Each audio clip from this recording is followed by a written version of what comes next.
मयंक यादव के ऊपर आई सबसे बड़ी अपडेट। चैंपियन केकेआर के खिलाफ एलएसजी की सबसे मजबूत प्लेइंग 11 सामने आई। यार, लखनऊ सुपर जायंट्स आईपीएल 2025 का जब आगाज हुआ तो सबसे दुखद आगाज किसी टीम का कहा गया होगा तो लखनऊ सुपर जायंट्स का कहा गया। अगर हम बात करें लखनऊ सुपर जायंट्स की तो उनके प्रशंसक तो शुरू होने से पहले ही मान गए थे कि टॉप 4 में इस बार ये नहीं पहुंचने वाले हैं, बहुत मुश्किल होने वाला है, क्योंकि इनका जो पेस यूनिट था वो बुरी तरीके से हताहत था, चोटिल खिलाड़ी थे। और सबसे बड़ी बात, सबसे खास बात, सबसे महत्वपूर्ण बात कि जिस खिलाड़ी को रिटेन कर रखा था, जो खिलाड़ी इनका ब्रह्मास्त्र था, जो खिलाड़ी इनका सबसे बड़ा हथियार था, वो काफी ज्यादा सीरियस इंजरी से गुजर रहा है। बात कर रहे हैं हम मयंक यादव की। मयंक यादव, ये अपडेट आई थी आईपीएल 2025 शुरू होने से पहले कि मिड ऑफ आईपीएल से उपलब्ध हो जाएंगे। बुमराह के आते आते मयंक यादव भी आ जाएंगे, तो बुमराह की तो वापसी हो चुकी है। तो सभी क्रिकेट प्रशंसक ये जानना चाहते हैं कि आखिरकार मयंक यादव कब आएंगे। उसके अलावा केकेआर के खिलाफ लखनऊ सुपर जायंट्स क्या कुछ प्लेइंग 11 उतारने वाली है, क्या ये कुछ बदलाव करेंगे या नहीं करेंगे, क्या बदलाव की गुंजाइश है भी या नहीं है। तो इन सभी बातों पर हम चर्चा करेंगे अपने इस रिपोर्ट में। वीडियो में अंत तक बने रहिएगा। आपको लखनऊ सुपर जायंट्स की सबसे मजबूत प्लेइंग 11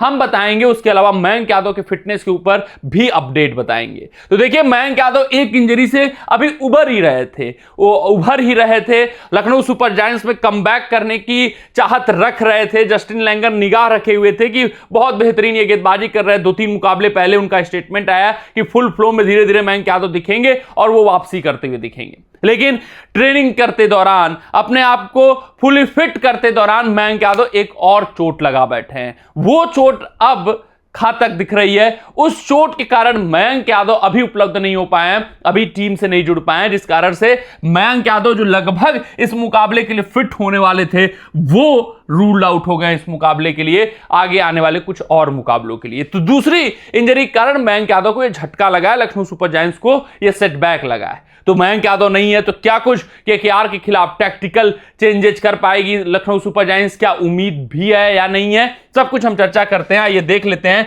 लखनऊ सुपर जायंट्स की सबसे मजबूत प्लेइंग 11 इस मुकाबले के लिए क्या कुछ होने वाली है। अगर ओपनिंग डिपार्टमेंट की बात करें तो वहां पर आपको एडन मार्करम दिखेंगे। साफ तौर पे पिछले मुकाबले में एक खिलाड़ी फॉर्म में आया था, जबरदस्त बल्लेबाजी की थी, और जब मार्स नहीं चले थे, पूरन का बल्ला नहीं बोला तो मार्करम चले थे। फिर उसके बाद अगर हम बात करें तो वहां पर मिचेल मार्स इनके ओपनिंग जोड़ीदार होंगे। तो मार्करम और मार्स इनके ऊपर स्टिक कर रही है टीम, और ये इल्ड भी देते हुए दिख रहे हैं। अभी तक मार्करम का बल्ला नहीं बोला था, वो चल गया, मार्स तो जबरदस्त टच में दिख ही रहे हैं। तो ये इनकी ओपनिंग जोड़ी हो गई।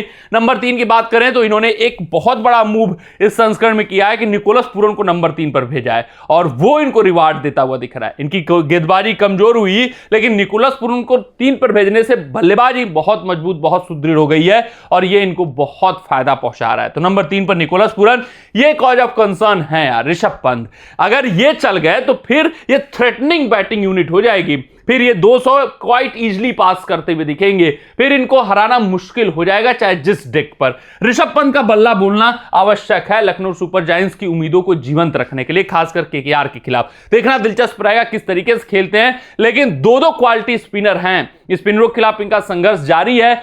वरुण चक्रवर्ती और सुनील नरेन इनको खेलने को मिलेगा। मुश्किल है इस मुकाबले में इनका रन बनाना, मुश्किल है इनका फॉर्म में आना, लेकिन ऋषभ पंत क्वालिटी बल्लेबाज है, अंतरराष्ट्रीय स्तर के बल्लेबाज है, उम्मीद करते हैं कि फॉर्म में आए।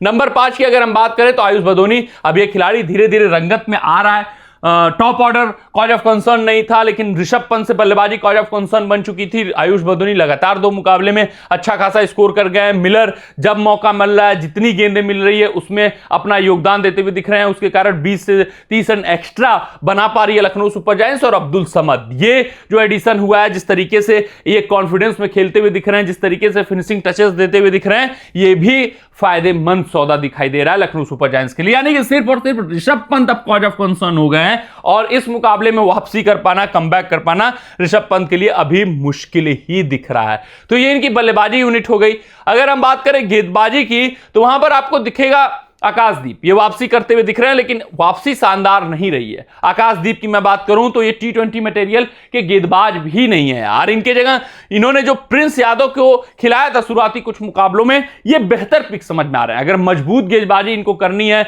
जिसके पास स्लोअर वंस हैं, बैक ऑफ स्लोअर वंस फेंकना जानता है, जो खिलाड़ी कटर्स फेंकना जानता है, जो वेरिएशंस रखता है, वो खिलाड़ी खास होता है। तो प्रिंस यादव के पास वेरिएशंस हैं टी20 क्रिकेट में जो इनको सफल कर सकते हैं। आकाशदीप के पास वेरिएशंस उतने नहीं है। हाँ, ये टेस्ट क्रिकेट के बेहतरीन गेंदबाज माने जा सकते हैं, लेकिन टी20 के नहीं। वहीं अगर हम बात करें अन्य गेंदबाजों की, तो शार्दुल ठाकुर, ये एडिशन खास हुआ है। मोहसिन खान की जगह शार्दुल का आना बल्लेबाजी को थोड़ा स्ट्रेंथन कर रही है। वहां पर एक विश्वास रहता है कि शार्दुल अभी आएंगे बल्लेबाजी में और विकेट निकाल रहे हैं। पावर प्ले के ओवरों में, डेथ ओवर्स में भी अब ऋषभ पंत भरोसा जताते हुए दिख रहे हैं। उन उम्मीदों पर शार्दुल खरे भी उतर रहे हैं। पिछला मुकाबला अगर जीती थी हारते हारते, तो वो शार्दुल ठाकुर की बेहतरीन डेथ ओवर्स की गेंदबाजी के कारण जीती थी। फिर दिग्वेश राठी का एडिशन, ये कमाल है इस बार लखनऊ सुपर जायंट्स के लिए।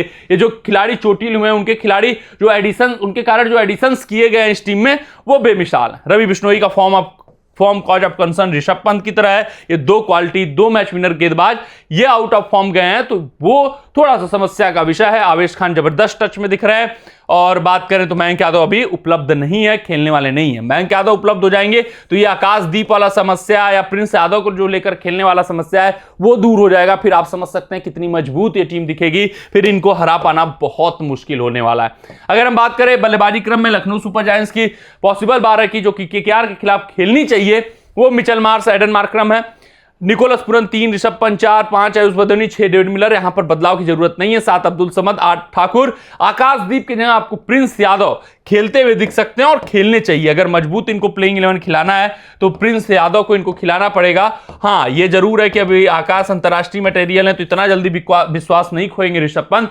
आपको आकाशदीप ही खेलते हुए दिखेंगे, लेकिन मजबूत प्लेइंग 12 की बात करें तो प्रिंस यादव ज्यादा सुटेबल कैंडिडेट रहेंगे। आवेश खान, दिग्वेश राठी और रवि बिश्नोई। कमेंट सेक्शन में कमेंट करके बताइएगा कि आकाशदीप की जगह प्रिंस यादव खेलने चाहिए या नहीं खेलने चाहिए। आपके हिसाब से एलएसजी की सबसे मजबूत प्लेइंग 12 क्या कुछ हो सकती है। मिलते हैं आपसे अगली रिपोर्ट में, तब तक आप अपना ध्यान दें, सुरक्षित रहें, स्वस्थ रहें, मस्त रहें। जय हिंद, जय भारत।